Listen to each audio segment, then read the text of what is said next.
안녕하십니까. 원주권 뉴스입니다. 원주를 비롯한 영서 지역은 흐리고 비가 오는 가운데 오늘 밤에도 열대야가 나타나겠습니다. 오늘 낮 최고 기온은 원주 29도, 횡성 27도, 영월이 30.5도, 평창은 29도를 기록했고 밤에는 최저 기온이 25도를 웃돌며 열대야가 나타날 전망입니다. 현재까지 내린 비의 양은 원주 19mm, 횡성이 34.5mm, 평창은 26.5mm이며 이 비는 아침까지 이어지겠습니다. 본격적인 여름 휴가 기간이 시작되면서 도내 고속도로도 정체를 보이고 있습니다. 현재 영동고속도로 강릉 방향으로 원주 분기점부터 4km 구간과 새말 나들목부터 2km 구간, 둔내 터널과 면온 나들목 등 상당 구간이 정체를 빚고 있습니다. 여기에 오전부터 이어진 소나기로 도로가 비에 젖어 정체가 악화되고 있습니다. 도로공사는 오늘과 내일까지 서울에서 강릉까지 최대 5시간 40분, 서울에서 양양까지는 최대 4시간 20분이 걸릴 것으로 내다봤습니다. 전세 보증금을 돌려받지 못하고 있는 원주의 한 아파트 세입자 100여 명이 오늘 원주시청 앞에서 대책 마련을 촉구하는 집회를 열었습니다. 세입자들은 특정 임대업자와 계약한 400여 세대가 전세금을 날릴 위기에 처했지만 원주시나 국토교통부 등 관계기관이 문제 해결을 위해 나서지 않고 있다고 규탄했습니다. 해당 아파트에서는 지금까지 110세대가 보증금을 돌려받지 못하고 있고 해당 임대업자와 계약한 세대는 400세대가 넘습니다.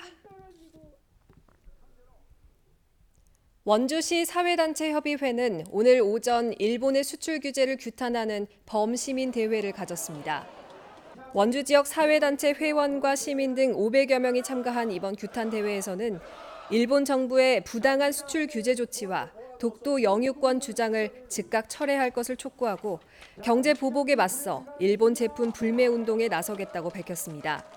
규탄 대회를 시작으로 10개 사회단체는 연쇄적으로 일본 제품 불매 운동 캠페인을 전개할 계획이며 앞서 원주시와 지역 향토기업 등도 잇따라 불매 운동에 동참하면서 지역 내 반일 감정이 확산하고 있습니다. 국민건강보험공단과 식품의약품안전처가 양 기관의 정보와 인력을 연계해 의료제품에 대한 관리를 강화합니다. 건보공단은 오늘 업무 협약을 체결하고 앞으로 의약품과 의료기기에 대한 식약처의 품목별 생산, 수입 자료 등을 계약에 활용한다는 방침입니다. 식약처도 의약품 사용 현황 등 건보공단의 정보와 임상 인력을 교류해 의료제품의 부작용을 분석하고 시판 후 안전관리 등의 업무에 활용할 예정입니다.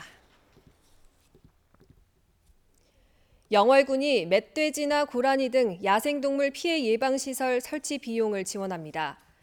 야생동물의 침입을 막기 위한 철조망 울타리는 최대 500만 원, 태양광, 전기 목채기와 경음기는 최대 254만 원이 농가별로 지원됩니다. 종자 보급종 생산지와 동강 생태 보관 지역, 한반도 습지 보전지, 상습 피해 지역은 지원을 우선합니다. 다음 달 7일까지 주소지 읍면사무소에서 신청할 수 있습니다. 인기 아이돌 가수 콘서트 티켓을 판매한다고 속여 돈을 가로챈 20살 김모 씨에게 법원이 징역 1년 3개월을 선고했습니다. 춘천지법 원주지원은 김 씨가 지난해 12월부터 2달 동안 트위터에 아이돌 가수의 콘서트 티켓을 판다는 글을 올린 뒤 피해자 45명을 속여 700만 원가량을 받아 챙겼다고 판시했습니다. 재판부는 김 씨가 같은 전과로 인한 집행유예 기간에 잇따라 범행을 저질렀다며 실형을 선고했습니다. 장기간 방치되고 있는 옛 드림랜드 부지에 반려동물 시설을 조성하려는 원주시의 계획이 사실상 무산됐습니다. 원주시는 시민 공모를 통해 반려동물 시설인 펫시티를 조성할 계획이었지만 주민들이 반대 입장을 내놓으면서 사업 추진이 어렵게 됐다고 밝혔습니다.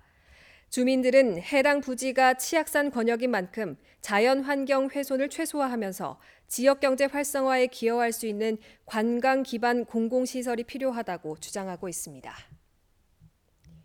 뉴스를 마칩니다. 고맙습니다.